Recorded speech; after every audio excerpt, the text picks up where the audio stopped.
നിബിദിനാഘോഷത്തിന്റെ ഭാഗമായി വാടാനപ്പള്ളി സിയാത്തിൽ ഇസ്ലാം മദ്രസ PTA കമ്മിറ്റിയുടെ ആഭിമുഖ്യത്തിൽ 2 ദിവസങ്ങളിലായി സംഘടിപ്പിച്ച ഇഷ്കെ മദീന 2024 സമാപിച്ചു.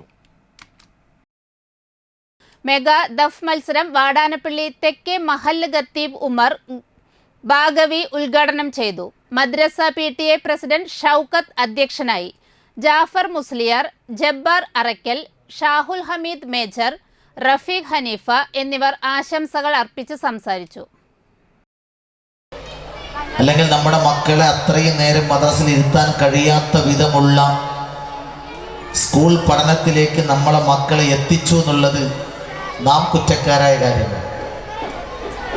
മദ്രസയും അതിൻ്റെ സംവിധാനങ്ങളൊക്കെ വളരെ ഭംഗിയായി ഇന്നും ശാസ്ത്രീയമായ രീതിയിൽ നിലനിൽക്കുന്നുണ്ട് എന്നുള്ളത് നാം മറക്കരുത്.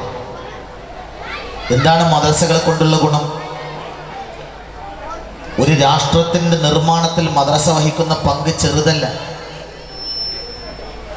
ഉത്തരേന്ത്യയിൽ കേരളേതര സംസ്ഥാനങ്ങളിൽ നിന്ന് വരുന്ന രാഷ്ട്രീയ ആളുകൾ, നേതാക്കന്മാരും കേരളത്തിൽ നിന്ന് പോകുന്ന മുസ്ലിം രാഷ്ട്രീയക്കാരായ ആളുകളുടെ വ്യത്യാസം,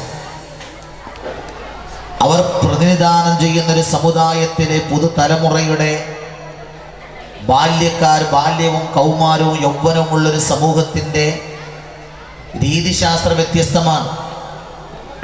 അവിടെയൊക്കെ ഒന്നിനും പറ്റാത്ത കുടിലുകളിലെ മക്കൾ അവരുടെ ശൈശവ സമയങ്ങളിൽ തൊഴിലിന് പോകുമ്പോൾ നമ്മുടെയൊക്കെ നാടുകളിൽ അങ്ങനത്തെ ഒരു സിറ്റുവേഷൻ കാണുന്നതിനപ്പുറം മാറോട് ഗ്രന്ഥങ്ങൾ അടച്ചു പിടിച്ച് മുസ്ഹഫും കിതാബുകളും ചേർത്ത് പിടിച്ച്